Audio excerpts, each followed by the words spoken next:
Bé, doncs bon dia a tothom. Moltíssimes gràcies de nou per ser aquí. Seguim amb l'Òpera Aperta després d'ahir al vespre la lliçó inaugural de filosofia, que els que vinguessin espero que l'hagin païda, que hagin entès la diferència entre ésser i ens i el buit i no sé què. Avui continuarem amb una de les línies que el professor Joan González ens va llançar d'alguna manera, que si se'n recorden, cap al final de la xerrada ens va parlar de la filosofia del Dao. Ens va parlar, per tant, ens va dirigir cap al que tradicionalment aquí a Occident anomenem la filosofia oriental. Oriental en el sentit que està molt per allà, no? Està lluny, llavors de vegades l'esmentem, de vegades no. Avui volíem, des del festival, centrar-nos en aquesta maldita filosofia oriental precisament per normalitzar-la, perquè efectivament es pugui posar avui en un programa el nom de Nagarjuna, que és del pensador de què parlarem avui sobretot, que per desgràcia a les nostres universitats no s'explica pràcticament.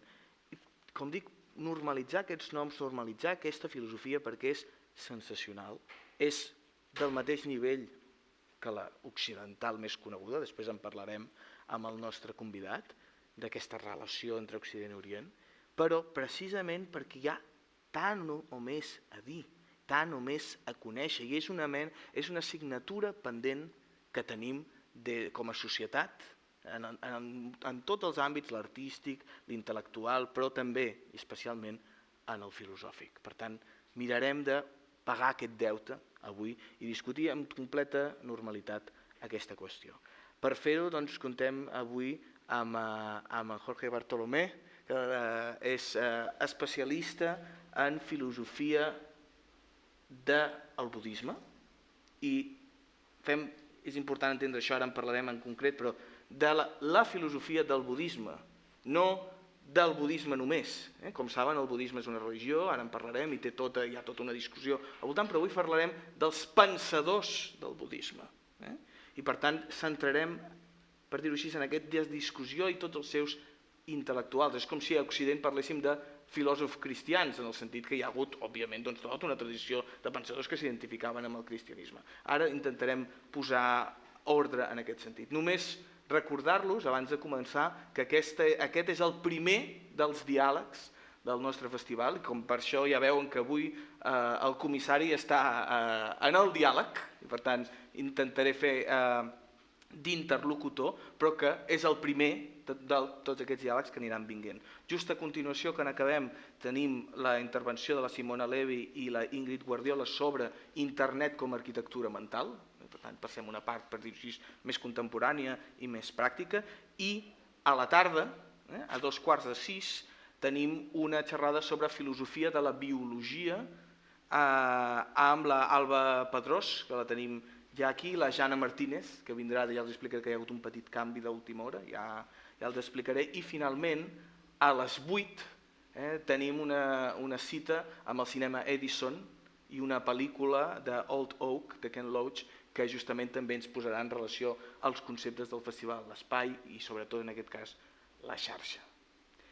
I de xarxa parlarem a continuació. Com saben, tota la trajectòria dels ponents la tenen també en els fulletons i per tant tota la trajectòria, tota la tasca que està fent en Jorge la trobaran aquí, poden seguir-la i després, com dic, li poden demanar totes les qüestions que vulguin quan acabem la sesión. Así pues, voy a cambiar al castellano porque Jorge está en estos momentos trabajando en la Universidad de Madrid. Jorge, muchas gracias por estar aquí con nosotros para hablar, ahora de lo que decía, de esta filosofía dicha oriental, en general, como una especie de amalgama que no se sabe exactamente qué es y que queda muy lejos y que no sabemos cómo entenderla. Gracias por estar aquí para, digamos, acercarnos a esto y a esclarecer los conceptos que tenemos aquí. Y te hemos invitado, antes que nada, para situarnos con este pensador que es Nagarjuna, porque sabemos que es especialista en él, y nos llamó la atención, sobre todo de Nagarjuna, que el concepto de red, en catalán xarxa, es un concepto central, pero si no me equivoco, lo es en general para gran parte de la tradición budista y no sé si hindú en ese sentido, a través, si no tengo mal entendido, un concepto que se llama el concepto de la red de Hidra. Si puedes, para situarnos podríamos empezar por ahí, si te parece. Yo, cuando pensamos en uno de los conceptos clave del budismo, especialmente de la filosofía de Nagarjuna, pero es un concepto que viene anteriormente, que es el de originación interdependiente. Pues ese concepto tiene un largo recorrido y hay un texto específico que se llama el Avatamsaka Sutra, en el cual se utiliza este elemento de la red de Indra. La red de Indra sería en el palacio de uno de los dioses principales del hinduismo, como es Indra. Tiene colgado en una de sus paredes una red infinita, enorme, que se extiende en todas direcciones y en cuyos nudos, en cuyas uniones de las diferentes cuerdas que la forman, hay colgadas joyas con diferentes caras cortadas que reflejan el resto de la red. Por lo cual representa un poco lo que es la inmensidad de las conexiones, porque en cada joya está en el resto y está el resto de la red. Y asimismo en la siguiente también hay una interconexión e interrelación completa. Aparece en este texto del Avatamsaka Sutra, no tanto en la obra de Nagarjuna directamente, que aparece el concepto filosófico, si bien no la metáfora, y se desarrolla también después en el budismo, principalmente en el budismo chino. Y es un ejemplo de una metáfora visual que nos ayuda a entender dentro de la propia tradición budista el elemento de la interconexión absoluta, que es esta originación interdependiente.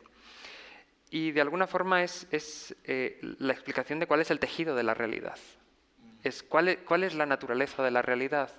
Una interconexión absoluta, que no es reductible a ninguno de sus elementos. O sea, no hay nada que podamos fijar la cámara en ello y decir esto está estable, sino que todo es causa-efecto, las redes de causas y de efectos son infinitas. Y es un poco ese el concepto de la red de Indra, esa red que lo conecta todo, que muestra la naturaleza última de la realidad como absolutamente interconectada. Entiendo por lo que dices, que efectivamente es un concepto antiguo, en el sentido de que tiene toda una tradición que viene de siglos, pero que a la vez, no sé ustedes, pero me da una sensación de un concepto como muy actual, porque hoy no estamos hablando nada más que de redes sociales, de cómo la realidad está toda interconectada, quizá nunca había estado tan conectada, o incluso en la tertulia filosófica que nos ofreció el otro día, como ven, la Universidad de Granollers. Claro, estábamos hablando de cómo la biología, como un concepto científico por lo menos, también se establece en toda esta red. Hablamos, por ejemplo, de los hongos y cómo se entrelazan todo esto. Entonces, es como muy actual, pero a la vez tiene toda esta carga antigua, ¿no? ¿Cómo es un concepto actual? ¿Se continúa utilizando? Es un concepto, creo que una de las cosas más curiosas es que Occidente, de última, sobre todo en filosofía, pero también en el resto de ámbitos, ha conocido el budismo y se ha sorprendido porque de repente parecía científico. A veces te encuentras esto del budismo es una ciencia. No exactamente, pero sí que es verdad que los conceptos filosóficos que utilizan nos sirven para entender desde cómo funciona la epistemología hoy, el conocimiento del mundo y cómo nos acercamos y cómo depende la mirada que observa el mundo, toda esa interrelación tan absoluta en diferentes ámbitos que podemos después comentar, cómo es tan actual porque es muy actual para nosotros, pero para el ámbito del budismo ha sido algo totalmente común, totalmente evidente, entre comillas, dentro de su filosofía, porque es la pieza central. No es solo una ontología y epistemología sobre cómo es el mundo, sino que es lo que permite la práctica, es lo que permite la transformación. Es una filosofía que se dirige hacia practicar y lo hace a través de entender las causas, las condiciones y trabajar sobre ellas. Es como si Occidente partía de premisas diferentes, pero ha llegado ahí. Y en cambio, por decirlo así, la tradición tibetana, o lo que decimos este amalgama monstruosa que sería el Oriente, partía de ahí, de alguna forma. Ya estaba ahí, por eso hay como una coincidencia, de alguna forma. Nos hemos encontrado en el camino, claro, ¿no? Ellos, pero esta tradición tibetana continúa con este paradigma, continúa trabajando en eso, ¿cierto? Sí, sí, continúa en ello y continúa en ello ahora de la mano de la ciencia. Yo me he encontrado algo que es muy interesante. Esta filosofía tiene mucho tiempo y siempre se han utilizado ejemplos muy parecidos a la hora de explicar, al igual que la idea de la red de Indra como elemento metafórico que ejemplifica. Hay otros muchos ejemplos tradicionales para explicar las filosofías, digamos, los elementos filosóficos de la tradición. A día de hoy cada vez van tomando más ejemplos que proceden del ámbito científico, porque para deconstruir la realidad, ¿qué hay mejor que un microscopio? Que parece que el objeto está ahí, si amplías ya no está ahí, parece que hay átomos, si amplías de repente los átomos desaparecen y aparecen las partículas subatómicas. Claro. Esa deconstrucción ha servido para la tradición tibetana para, de alguna manera, entender una manera de ver el mundo que es nueva, pero que ya estaba ahí. Así que continúan utilizando ese tipo de planteamientos filosóficos, aplicándolo a los conocimientos actuales, tanto de ciencia como de deconstrucción de la sociedad. Incluso hay muchos planteamientos de deconstrucción de elementos sociales, como es el género, como es la cultura, como es el contexto social, que se benefician de esta filosofía. Porque si todo depende de las causas y condiciones, una vez que las conoces, sabes hasta qué punto está asentado o no. Claro, claro. Pues entramos en materia, si te parece. Entonces, justamente este encuentro o este descubrimiento que desde Occidente hacemos de esta tradición, si es tan rica, vamos a entrar en materia, queremos entender qué es eso. Y como hemos dicho antes, te invitamos para que nos hables de uno de los pensadores, que entiendo que hay muchísimos que han trabajado estos conceptos, que es toda una tradición como la occidental en ese sentido, pero hablamos de uno que, si lo entiendo bien, es como una pieza central de esta cuestión, que es Nagarjuna. Háblanos de Nagarjuna, ¿por qué es tan importante? ¿Por qué es todavía hoy tan estudiado en universidades occidentales de primer nivel? ¿Quién es este señor? Pues Nagarjuna es, digamos, el iniciador, el fundador de la llamada tradición madhyamika, de la tradición del camino medio. Digamos, habría que planteárselo de la siguiente forma. El budismo nace en torno al siglo IV, V antes de Cristo, echándolo lo más cerca, y tiene unos desarrollos, se forman escuelas, se forman corrientes. Y en el siglo I sucede una cosa curiosa, y es que aparecen una serie de textos que se llaman los Sutras de la Perfección de la Sabiduría. Textos que básicamente se basan en negación de cosas existentes. Son listas de negaciones, son deconstructivos. En este siglo I empiezan apareciendo y continúan unos siglos más. Y en el siglo II aparece un pensador que sistematiza esas negaciones, explica filosóficamente qué es realmente lo que está pasando en estos textos. Nagarjuna es el fundador de una escuela que busca dar sentido a esa idea de negar cosas, de las cosas no son de esta manera, no son de esta otra, no son... a dar un sentido a unos textos que de primeras podrían parecer nihilistas, pero él intenta refrenarlo a través de una filosofía estructurada que da lugar a lo que se llama la tradición madhyamika o tradición del camino medio, que continúa siglos y siglos hasta la actualidad y se convierte en la principal tradición del budismo llamado Mahayana, que es el budismo que nace a partir de esos sutras, de esos textos de la perfección de la sabiduría. Es un autor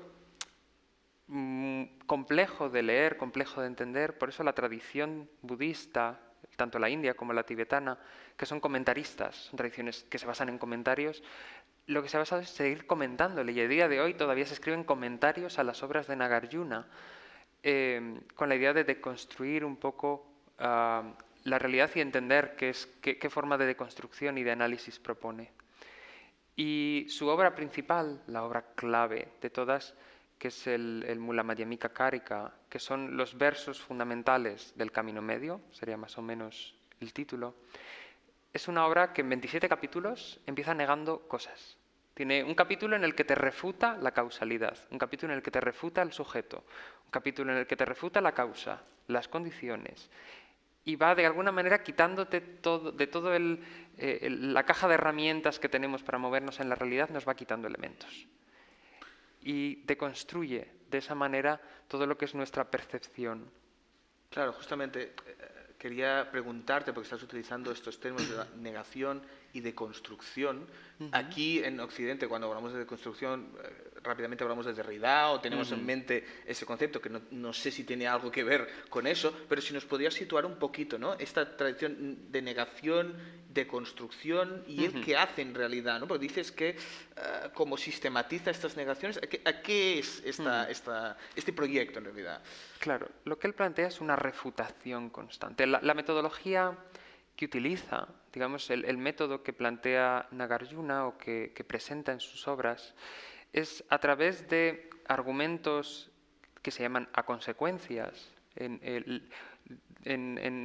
Una de las tradiciones, la principal o la más dominante que ha llegado a lo largo de los siglos, se llama la tradición prasangika, que es un tipo de argumentos prasanga. Es un argumento a veces llamado de reducción al absurdo, no es realmente de reducción al absurdo, sería más de consecuencias indeseadas que no puede sostener porque contradicen el sistema. Y lo que va haciendo es utiliza su obra para ir refutando, de construir de esa manera en la cual las cosas que parecen sólidas, que parece que están ahí, como las causas, esta es la causa, este es el resultado, pero si te demuestro que la causa tiene más condiciones, y esas condiciones más condiciones todavía, y que puedo ir quitando muchas de ellas hasta casi quedarme con ninguna y todavía vemos el resultado, esa deconstrucción en las cuales no sabemos exactamente dónde está el foco de lo que hay, permite ir eliminando esos conceptos y llegando a un punto de trascendencia de la idea clave que tiene Nagarjuna como objetivo de destrucción, que sería la idea de existencia inherente, de que hay algo en el mundo que existe por sí mismo, que podrías eliminar sus causas, sus condiciones, sus elementos constituyentes, que el vaso podría estar en el vacío desapareciendo el universo a su alrededor y todavía sería vaso. Esa idea que de alguna manera tenemos todos al percibir que la cosa está ahí, sin mí. Esa deconstrucción que él hace en esos 27 capítulos y luego en otras obras, lo que va es eliminándote las herramientas, quitándotelas, para que no reifiques, para que no solidifiques existencialmente, ontológicamente, podríamos decir, en términos de existencia, la cosa. Y su método es ese, te da causas, o sea, te da consecuencias a tus posiciones que son inaceptables de primeras. Y has mencionado como esta vía trascendente, porque entiendo que tiene un interés, iba a decir religioso, místico quizá, es decir, está en esta tradición budista. ¿Cómo casa una cosa y la otra? ¿Cómo se interconectan? Es decir, tal como lo estás exponiendo, esta deconstrucción en realidad es muy lógica, es una reducción al absurdo, se podría hablar de silogismos, etc. Pero hay esta parte trascendente detrás, hay un objetivo, es un proyecto con esto. Es un proyecto, digamos, no tanto constructivo como trascendental. ¿En qué sentido? No en un sentido místico, incierto, sino que lo que busca Nagarjuna es eliminar la ignorancia. Dentro del budismo la clave principal es nuestro sufrimiento procede de una ignorancia. Procede también, a veces se dice, del deseo, del odio, de la aversión, pero esas son causas procedentes de la primera de todas ellas, que es la ignorancia. Esa ignorancia es la ignorancia que percibe que en el mundo las cosas existen tal y como se nos aparecen. Se hace que cuando yo percibo el objeto, la percepción es neutra, está dándome el objeto tal y como está ahí. Y por eso surgen los apegos, porque percibimos que en el objeto existen las cualidades positivas que vemos en él, en plan el vaso me va a saciar la sed intrínsecamente, se hace su cualidad única y personal es capacidad de saciar mi sed. Sin embargo, depende de causas y condiciones. Así que cuando Nagarjuna deconstruye, elimina esta ignorancia y permite entender esa red de conexiones. Y lo que hace es, nos hace trascender la ignorancia, esa visión distorsionada de la realidad, y alcanzar un estado de percepción directa de la realidad. Podríamos decir que ese estado es innombrable en nuestros términos, que son conceptuales, que son marcados, que son limitados, pero digamos que la búsqueda principal es trascender esa ignorancia que percibe erróneamente las cosas para permitirnos acercarnos al mundo de manera correcta y con ello eliminar nuestro sufrimiento y el del resto. Esa es la tesis principal del budismo y lo que busca Nagarjuna es eso, ataca, eliminándote todas las herramientas de acercamiento a la realidad, te elimina la realidad que estás percibiendo. No te dice no hay nada, te dice eso que percibes no es así, te lo demuestro. Vale. Claro, tal como lo estás exponiendo, por tanto hay una mezcla entre metafísica, ontología y ética, ¿eh? Una cosa lleva a la otra y a mí me lleva a pensar, por supuesto, pues claro, los autores con los cuales estamos más acostumbrados a tratar aquí, pero Epicuro, por ejemplo, también tiene una funcionalidad, pero todos los grandes, por decir, ahora podríamos decirlo, los grandes maestros de la historia de filosofía occidental, con un proyecto de este tipo, se parecen las estructuras, hay estructuras compartidas. Nagarjuna puede competir ahí y puede dialogar con esos autores sin ningún problema, entiendo. Claro, se trata de un autor. Por eso muchas veces cuando hablamos de autores budistas, de filósofos o pensadores budistas, uno de los problemas es que pensamos que son un místico. Sin Claro. más, son autores, son filósofos rigurosos, Claro. críticos consigo mismos, críticos con su tradición. Y tienen la misma problemática de intereses que podría tener cualquier filósofo occidental. Muchas veces nos planteamos además que por culpa de esa soteriología, de ese intento de liberación, de salir de la realidad, esa especie de trascendental, de elemento trascendental, ya no son filósofos. Y entonces me pregunto muchas veces, Platón, ¿qué hacemos con Platón? No lo sería entonces. Claro, no contaría. ¿Qué hacemos con Schopenhauer? Que además toma muchas cosas del budismo y del hinduismo. Claro, efectivamente. Son filósofos por derecho propio. Y Nagarjuna lo es. Es filósofo por derecho propio, es pensador riguroso y da lugar a toda una tradición que es potente filosóficamente. Y tiene parecidos, y tiene puntos de conexión. Y esos parecidos y puntos de conexión tienen que ver con la naturaleza habitual del pensamiento, pero muchas veces préstamos que ha tomado Occidente, a veces no reconocidos, Claro.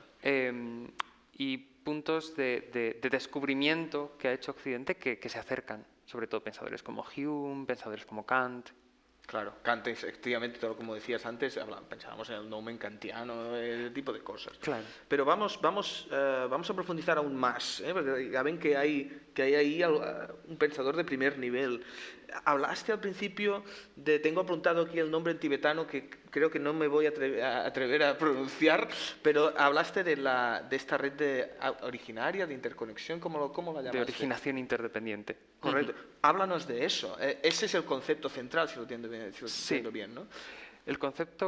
Los dos conceptos clave, que se suelen definir como las dos caras de una misma moneda, son en sánscrito es pratitya samuppada y sunyata, que serían originación interdependiente y vacuidad. Son dos caras de una misma moneda en el sentido de que ambas nos presentan la naturaleza del mundo. La definición o la explicación de qué sería el pratitya samuppada o la originación interdependiente sería en 3 puntos. Las causas, los efectos dependen de las causas. El todo depende de sus partes que lo componen. Y la experiencia o el mundo que se aparece depende de la conciencia que lo percibe. O sea, esos 3 niveles vemos como todo depende de todo. Todo, si tú quitas una pieza del conjunto, el conjunto ya no es el mismo. Incluso puede que se desmorone tu percepción del conjunto. Así que de alguna manera la red de interconexión es completa, es profunda. No hay nada que sea ontológicamente independiente, que exista independientemente. Lo que se suele decir inherentemente, por sí mismo. Que tenga en sí la cualidad de existir por sí mismo. Uh-huh. Y la otra cara, la cara más conocida, es la vacuidad. Muchas veces se entiende mal, la vacuidad suena un poco muy nihilista, es un término problemático, antaño la traducían como vaciedad o vacío. Vacuidad es lo mismo, se suele poner el ejemplo tradicionalmente, que una casa cuando está vacía. No es que la casa no exista, es que la casa no tiene nada dentro. Pues la vacuidad no es que el mundo esté vacío de existir, la vacuidad es que el mundo está vacío de esa existencia inherente. Es la cara negativa de la originación interdependiente. ¿Cómo están las cosas interdependientemente existentes? ¿Cómo no son inherentemente existentes? Es la cara negativa que deconstruye. Por eso, vacuidad es vacuidad de existencia inherente, que es vacío de existencia independiente. Esas serían las dos caras para entender este concepto. Entiendo, por lo tanto, si es como una red de dependencias y ninguno de los nódulos, por decirlo así, de la red existe, porque todo está conectado, ¿podríamos decir que existe la red? ¿O no? Ahí entraríamos en el concepto de la vacuidad de la vacuidad. Vale. Es el más interesante porque siempre pensamos, bueno, pues si todo es interdependiente, entonces la interdependencia existe, ¿no? Porque la interdependencia es un concepto y ya estás poniendo interdependencia en la interdependencia. Vale. Hay que deconstruir, por eso, la propuesta última de Nagarjuna es: yo no tengo ninguna tesis. Yo te deconstruyo tu realidad y te dejo ahí. Para que tú llegues a percibirla directamente, porque mientras uses conceptos, mientras uses esa idea de voy a reificar algo, voy a asentar algo, la vacuidad es una forma de existencia, entonces no has entendido nada. Porque la vacuidad no es una forma de existencia, es una falta de una forma de existencia, una ausencia de una forma de existir. Vale. Trasciende de alguna manera los conceptos. Por eso se dice la vacuidad está vacía. Porque cuando hablas de vacuidad, hablas de un concepto con causas, condiciones, interdependiente. Vale, vale. Entonces, no podemos decir que exista la red, pero sí que vivimos, no sé si pues vivimos en esta red, Nos movemos en nos la red. movemos en ella, y la experiencia, hablabas antes de la conciencia, se nos aparece estas conexiones, esta red, y de ahí entiendo la ignorancia, el sufrimiento, etcétera. Y el objetivo, por lo tanto, es comprender que estamos ahí. Claro. Aquí uno de los conceptos centrales en el pensamiento budista, sobre todo en el de Nagarjuna, es las dos verdades que se llaman, los dos niveles de la realidad. Él no niega que las cosas existan. Ningún pensador budista te diría eso sería nihilismo, claro. Y es uno de los extremos que aborrecen. Todos los pensadores indios lo aborrecen.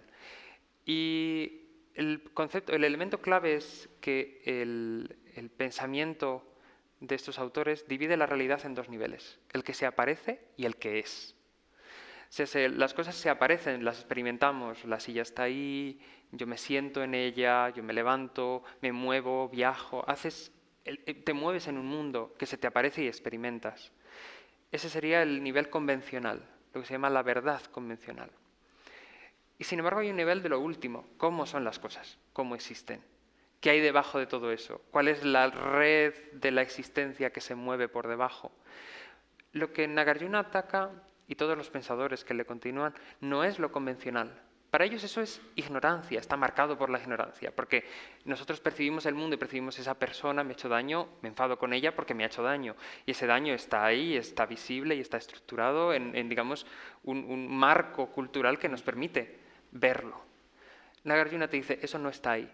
¿Lo percibes? Acepto que lo percibas.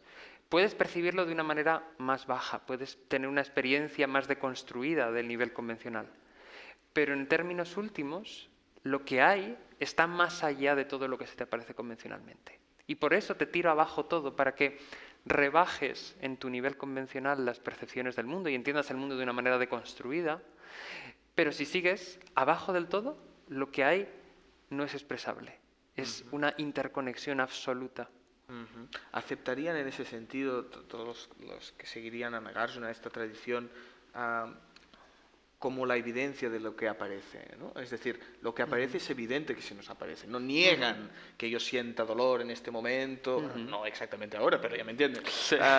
Estoy muy a gusto en realidad, pero sino que todas las experiencias que tenemos no niegan que existan en este sentido convencional. Esto está ahí, esta es la apariencia de la red, pero en realidad Claro. no hay una existencia autónoma de ese dolor. ¿Entiendo por ahí? Claro. No sé si hay algún ejemplo como cotidiano, porque estamos como, ya ven, es una cuestión metafísica muy abstracta, pero no sé si incluso en la tradición existen metáforas que lo ilustren. Existen muchas. Yo creo que en Occidente nos resulta un poquito a veces encajar algunas de ellas. Pero yo creo que hay dos principalmente que resultan interesantes. Una es en el ámbito ético y otra es en el ámbito más de la percepción.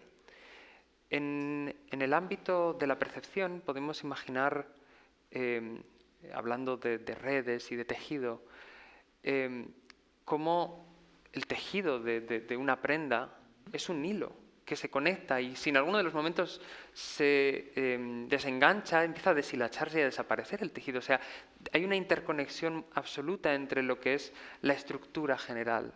Hace algunos años se puso de moda en las redes sociales un tipo de cuadros en el que tú ponías en un círculo clavos alrededor e ibas uniendo con un hilo los clavos en un orden específico que te venía en las instrucciones y que según los unías iba apareciendo un rostro o una imagen, porque allí donde los hilos se cruzaban creaban un punto más fuerte de oscuridad y te iban formando la cara. Sin embargo, cortar un hilo era destruir el cuadro o quitar un hilo era cambiar el cuadro, por lo cual esa interdependencia total está ahí a nivel visual, incluso las propias cuerdas que lo forman. A nivel ético, creo que el ejemplo sería el del enfado, es uno de los más habituales. Hay un texto de un autor que me gusta mucho que se llama Shantideva, que dice, si te enfadas con aquel que te ha pegado, ¿por qué no te enfadas con el palo que te ha pegado? Y si te enfadas con el palo, si no te enfadas con el palo, incluso ¿por qué no enfadarte con el enfado que ha hecho que te pegue con el palo? O sea, ¿por qué nuestra percepción culpa a la persona cuando en realidad hay muchas causas detrás? Y si pones a deconstruirlo, entiendes que la realidad tiene muchos niveles de complejidad. La ética se sostiene, obviamente, el que realiza la acción es responsable de la acción, pero esa idea de reificar, de establecer como independiente esa persona es mala intrínsecamente, es algo que desaparece cuando analizas las circunstancias y entiendes que hay muchas causas y condiciones detrás.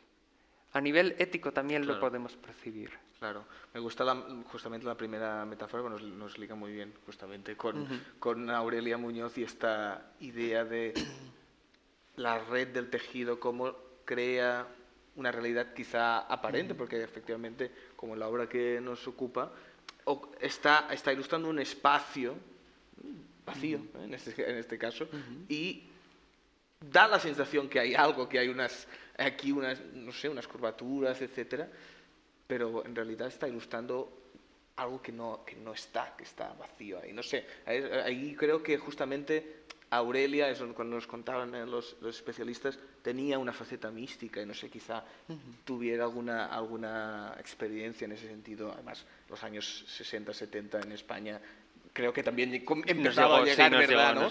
La tradición más oriental que decíamos, puede ser que haya algo ahí.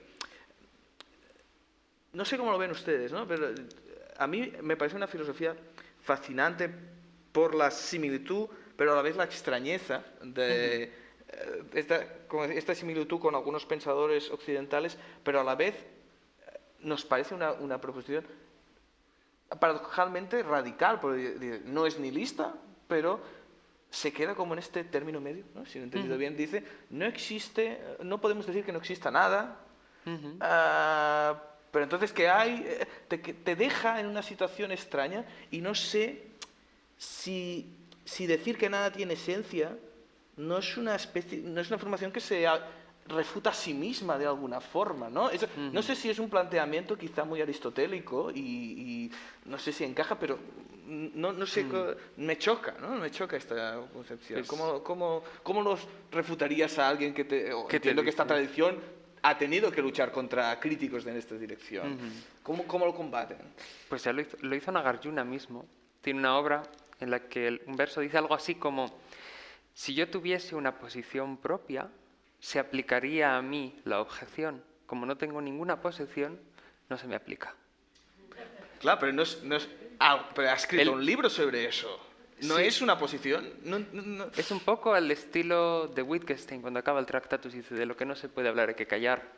Pues él lo que te dice, o lo que muestra de alguna manera, es te he refutado todo, porque quería quitarte esa idea de existencia inherente, pero como no quiero que reifiques nada, que de repente crees una vacuidad inherente, que crees, te voy a dejar sin nada y te voy a dejar ahí. Lo que está haciendo es una escalera de deconstrucción.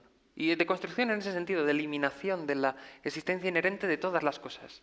La existencia inherente del objeto, de la propia no existencia inherente del objeto, de la propia no existencia de la no existencia inherente del objeto.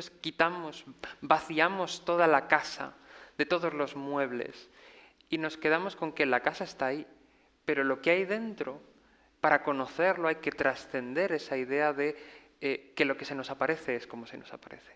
Es un elemento deconstructivo muy fuerte, por lo cual no construye. Porque no es que te dejes sin nada, es que lo que tienes que construir no lo vas a poder construir con el lenguaje. Tienes que construirlo con un cambio de actitud hacia el mundo, un cambio de práctica hacia el mundo, Por eso es eminentemente práctica, porque te lleva a un nivel de movimiento en la realidad.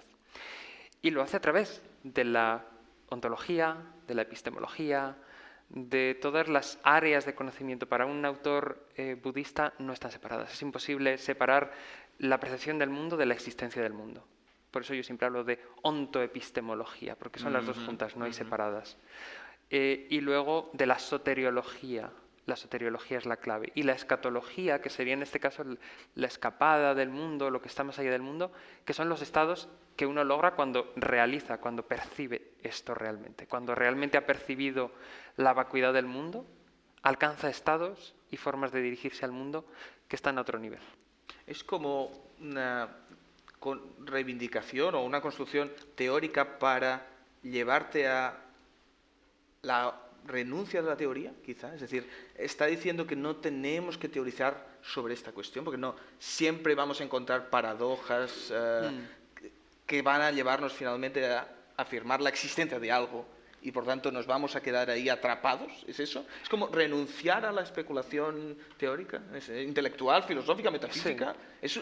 Por eso me recuerda, ya que lo has mencionado, me recuerda a Hume, porque Hume de alguna forma también demolidor te destruye la metafísica occidental y después te dice, pero se tiene que vivir y vamos a vivir y el hábito y me voy a jugar a billar, que me encanta, pero no sé si es eso también, y como Wittgenstein de alguna forma también te lleva ahí, de lo que no podemos hablar es mejor callarse, pero la mística existe. Claro. No sé si es eso. Ahí entramos en una cuestión, es que Nagarjuna es el iniciador, pero hay una tradición enorme. Y hay divisiones. Entre los autores tibetanos hay algunos que hablan de que realmente sí que se puede hacer discurso sobre la realidad. Otros dicen que se puede hacer discurso, pero que ese discurso es una especie de simulación de lo que hay en la realidad. Hemos deconstruido y no la reificamos, creamos una simulación en la que, vale, esto no es inherente, pero aquí está, y la presentamos y de alguna manera hacemos discurso, podemos seguir haciendo discurso, aunque el discurso no refleje lo que hay. Y hay otros que dicen que lo que hay que hacer es callar. Hay un poco de todo. La tradición tibetana suele preferir, te acepto la simulación para que la uses como escalera, para que la uses para entender, deconstruirte y después tirar la escalera abajo. Es la actitud más habitual. Vale.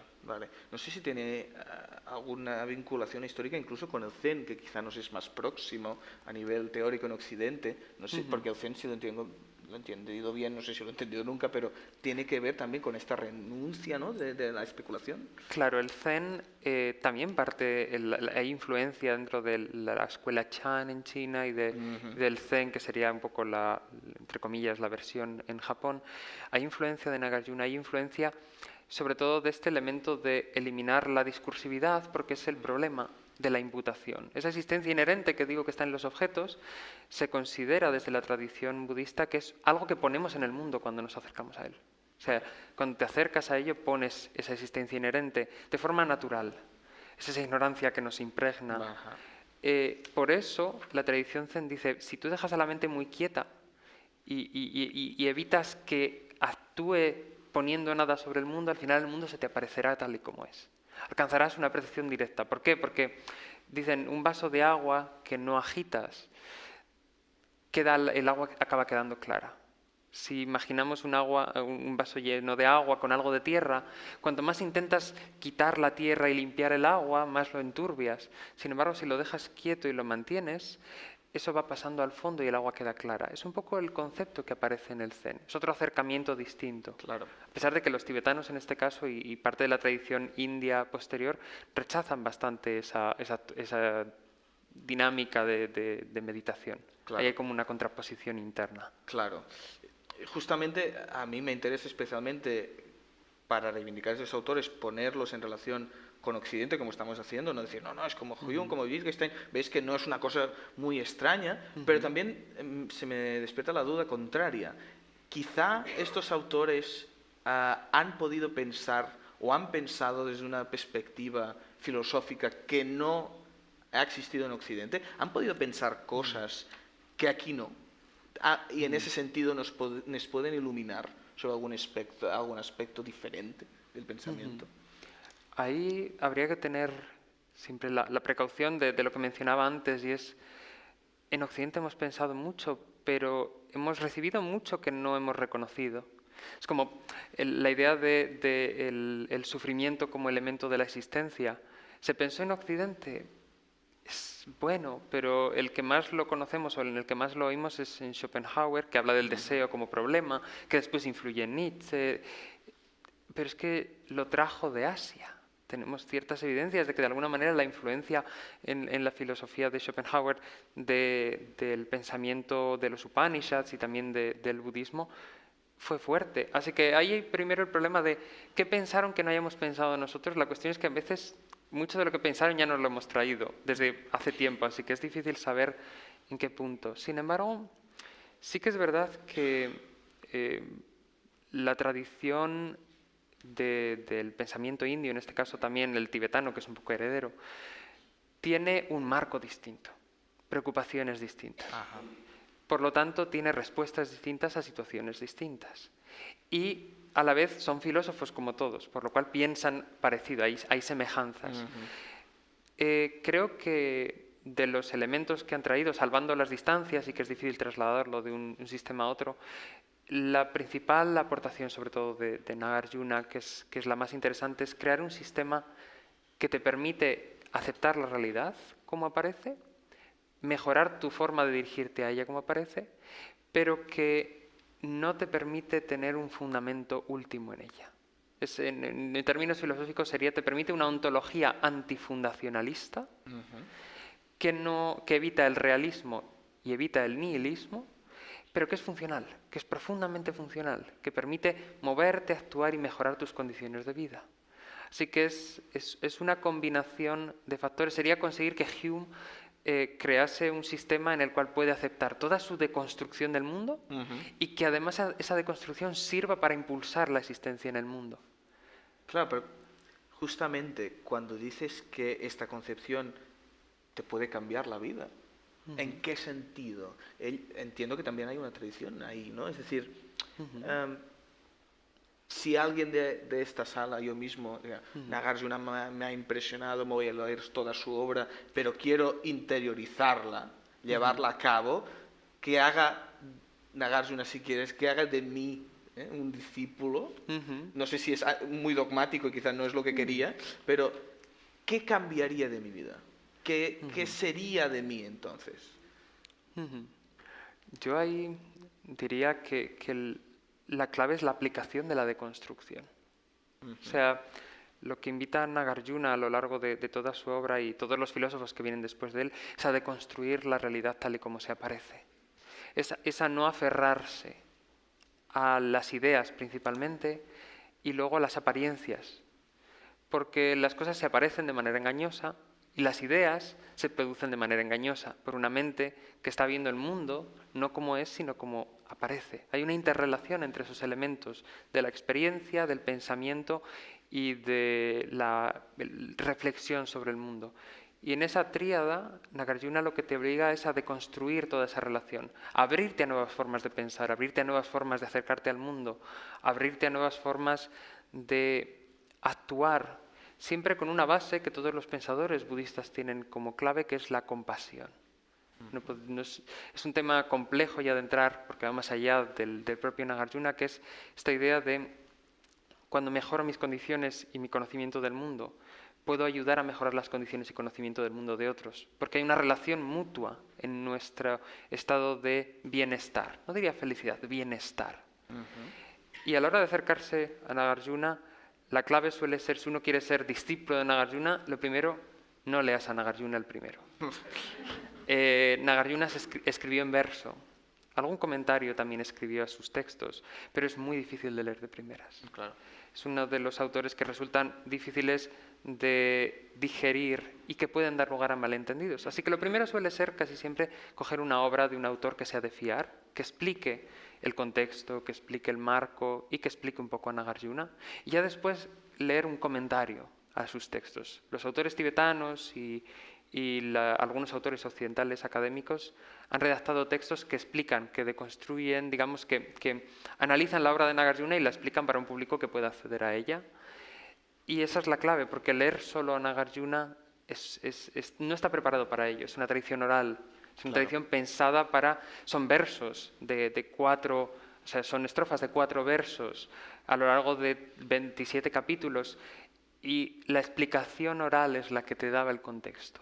Así que la clave sería, si uno quiere ser discípulo de Nagarjuna, hay que estudiar autores que te lo muestren. Buenos autores en español tristemente no tenemos mucho. Hay mucha obra sobre Nagarjuna y sobre budismo, pero hay poco de fiar, incluso traducciones muchas veces.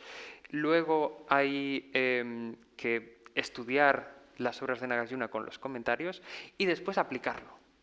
Esa es la clave. Si te quedas en uno de los puntos solo, lo vas a hacer mal. Claro. Hablo desde la experiencia. Porque en algún momento te vas a atascar, no vas a saber de construir o vas a quedarte en pura filosofía solamente. Claro. Y la clave es, el budismo es práctico, pero es filosófico. Y tienes que incorporar los 3 elementos. Incorporar como lo hacen la tradición, que es estudia directamente de quienes saben. Esta incoherencia que mencionas ahora, por decirlo así, es un clásico en realidad de toda la gente que nos aproximamos a la filosofía. Es decir, que nos puede fascinar un autor, pero la verdad, cuando llega el momento de la verdad, no lo aplicamos. ¿Cuánta gente se siente, por ejemplo, fascinada por Nietzsche, pero no está dispuesta a llevar a cabo este proyecto amoral, por decirlo así, y no podemos renunciar a los principios morales porque nos fascine Nietzsche? Entiendo que en el caso de Nagarjuna, como hay también toda esta tradición budista, institucional, etcétera, quizás sea más fácil. Pero me ha llamado mucho la atención el vínculo que has trazado entre captar esta realidad, esta verdad metafísica, por decirlo así, de la originación interdependiente y la compasión. ¿En qué esto te convierte en alguien más compasivo? ¿Y en qué, por decirlo así, captar esta verdad no te lleva al egoísmo moral, por ejemplo? No sé por qué. ¿Cómo lo argumentan ellos? Ahí el tema es bastante complejo. Si nada existe en sí mismo, pues voy a hacer lo que me dé la gana, ¿no? No voy a dañar a nadie tampoco. No Claro. sé cómo lo argumentan. Sí. Ahí está uno de los grandes problemas a la hora de entender a Nagarjuna, y es que parece que nos quedamos sin ética. Claro. Pero es al revés, porque un planteamiento como el que hace Nagarjuna está sentado en una tradición que tiene unos presupuestos ya también de antes, eso sí que hay que tenerlo en cuenta, que son unos presupuestos sobre cómo son las dinámicas de la mente humana y toda una psicología alrededor. Por eso la idea de la ignorancia no es que hay una ignorancia así en abstracto, hay unos factores mentales divididos en estos grupos, de estos grupos este actúa de esta manera, hay toda una psicología estructurada. Y dentro de esa psicología lo que encontramos es que la deconstrucción lo que permite es rebajar los factores mentales que serían más problemáticos. En el caso del enfado, en el caso del apego, cuando deconstruyes la realidad lo que encuentras es que los objetos no te dan las cosas intrínsecamente, por lo cual esas actitudes, esos factores mentales que aparecen van rebajándose. Aparece menos el apego cuando no percibes el objeto como intrínsecamente dándote esa felicidad o bienestar, sino que te lo da porque hay causas y condiciones. La causa de que el agua me sacie la sed es que el agua sea de este tipo, no vale agua de mar, tiene que ser agua dulce. El hecho de que me sacie la sed tiene que ver con que yo sea capaz de tragarla, con que de alguna manera me encuentre sediento. Hay como una serie de causas y condiciones que, si se deconstruyen, eliminas ese apego. El apego es una de las principales causas de choque con los demás. Deseo no me lo permite, por lo cual me enfado. Me desagrada porque me obstaculiza. Y en el momento en el que entiendes eso, y también entiendes, se plantea en muchas de las reflexiones, cómo nuestra felicidad depende de otros. Para que yo me levante por la mañana y pueda ir a comprar el panadero tiene que tener la intención de venderlo y tiene que tener la intención de no engañarme mientras lo voy a comprar. Hay un punto en el cual esa compasión de quiero ayudar al otro porque, oye, se vive bien en armonía, esa armonización, cuanto más entiendes las interrelaciones entre los individuos, el contexto y la realidad, más potentes son. Y más evitan los obstáculos que causan choques entre ellas. Si me enfado con el panadero, al final me da el pan quemado porque mira, así este se lleva este y yo vendo los otros. Se evitan esos choques y permite una armonía del conjunto. Hay una serie de reflexiones sobre esto mucho más complejas, pero la clave es esa. Nos permite conocer la realidad de manera más clara y practicar esa compasión, que no es otra cosa. Definición de compasión sería el deseo de que los seres, los otros, tanto animales como humanos, estén libres del sufrimiento y de las causas del sufrimiento. Es una colaboración para eliminarlas, porque la armonía es armonía de conjunto, no es armonía individual. Entiendo. Si pensamos en que la vacuidad nos puede hacer felices solos, estamos pensando que en la red hay un nodo que soy yo, que es independiente del resto. Entiendo. Estás todavía poniendo una realidad existente en sí misma. Exactamente. El egoísta, por lo tanto, es ignorante de la realidad última. Exacto. Hay ese elemento que se parece un poco a Sócrates, del que es egoísta o es malo, es por ignorancia. Es por ignorancia. Pues reiterar de nuevo el agradecimiento y muchísimas gracias a todos ustedes. Gracias, Jorge. Muchas gracias.